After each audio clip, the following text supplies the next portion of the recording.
Hello everyone, I'm Mr. Moore. I'll be teaching Spanish for 1, 2, and 3 this year. So if you're receiving this, and if you see this, this is just more than anything else a test to make sure that my screencast software is running properly, and I also want for you to be able to put a name to the face. Um, so I will be sending these out quite a bit actually for Spanish 1, 2, and 3, probably pretty close to weekly. So what I'd like you to do is just sort of make a mental note that I'm going to be sending out screencasts and materials via Skyward Message Center, so you can log into Skyward and view it that way. They will also go to any emails that you have given the school as a contact email. So if you have different emails that you'd like it to go to, so it's easier to view on your phone or something like that, then you'd have to contact our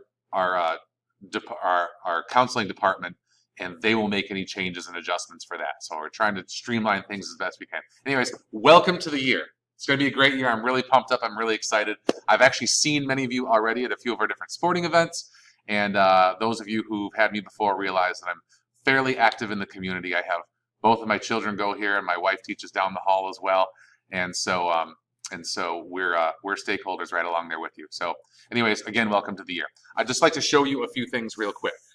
Process-wise, anytime between late Thursday and Sunday afternoons, I'll usually send out some sort of an email that will have the following week's vocabulary sheets, notes that we'll be taking in class. I'll be sending out like a digitized version of that.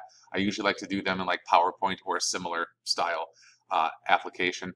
And some sort of a video of me explaining exactly how to pronounce things the right way, processes and things like that. A little bit later on, several weeks into it, I'll start embedding little Easter eggs, and the Easter eggs are really nothing more than different ways to get extra credit. Okay, it's not going to be every week, but sometimes if you view them, and if you view the whole thing somewhere at the beginning, middle, or end, I might throw in there, hey, if you want 5 points of extra credit, put such and such on a note card for me and turn it in the following Monday. That's just some things that people tend to do, and I honor that, and it's a lot of fun.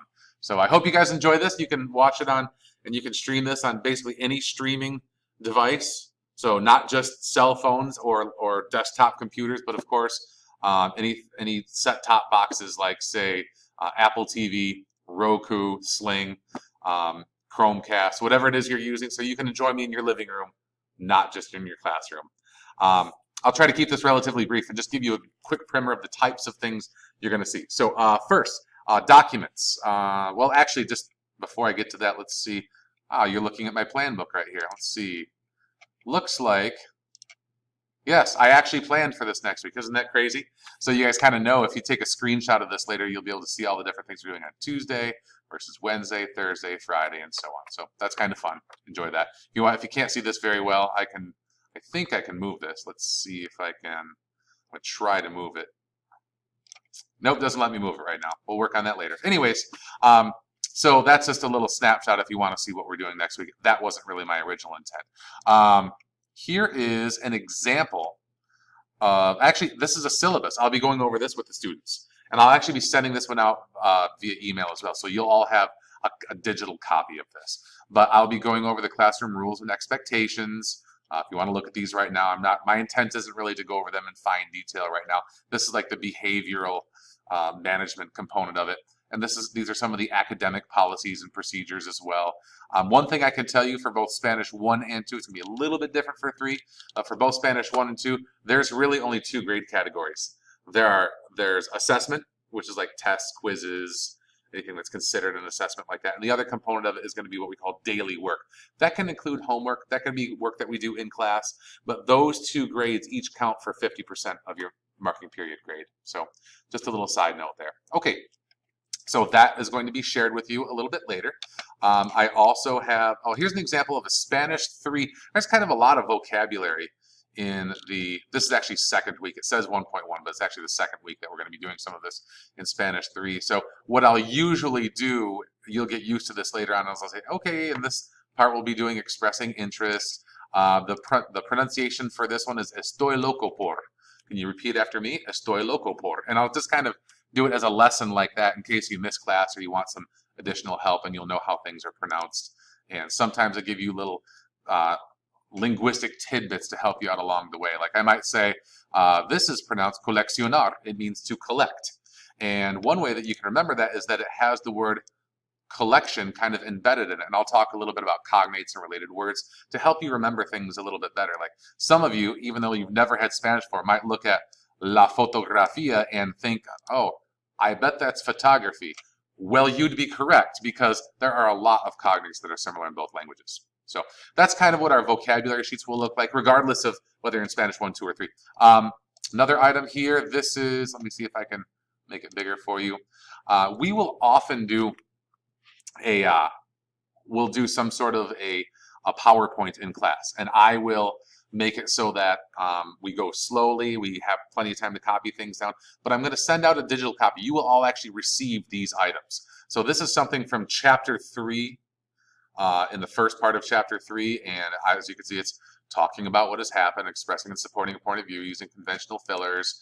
I will come through and I will talk a little bit about the present perfect tense and how to put it together and how it's really 2 verbs being conjugated, not just one. We'll take that a little bit further, and I'll talk about how some participles don't follow a pattern and how some of them are what we call irregular because they don't follow that same pattern. And I know this seems kind of incomprehensible to many of you, but it'll make a lot more sense when you're in the class and we discuss it as a group. And that's just an example of the types of things that we do for the grammar component. That's how I usually present. I'll do the same thing in the classroom as I do in online for you. So hope that you guys enjoy that. So we've looked at the syllabus, example of vocab grammar. Some course-specific materials will be sent out probably in the next several days at some point. I'm going to give some preliminary vocabulary for both Spanish 1, Spanish 2, and Spanish 3. Not all of the stuff that you've seen today, but I will definitely get out a copy of the syllabus to all of you. That's going to come to your email that you provided to the school, as well as posted on Skyward Message Center. If you're in Spanish 1, you'll get a preliminary vocab sheet. Same for Spanish 2 and 3. They'll all look a little bit different, and I'll send them, hopefully, to the correct courses. Anyways, I know a lot of you already. I look forward to meeting everyone else. This is going to be a great year. We're really super pumped. It's actually Thursday, a little bit before 11 o'clock right now, and the rest of the staff is involved in like professional development. We're doing all these meetings about literacy and writing, and we've got a ton of great ideas. It's going to be a pretty exciting year in terms of implementation of curriculum. I know it kind of sounds a little dry, but we get into that kind of stuff. Anyways, I hope all is well. Thank you so much. Have a great day. Go Hawks. Y hasta luego.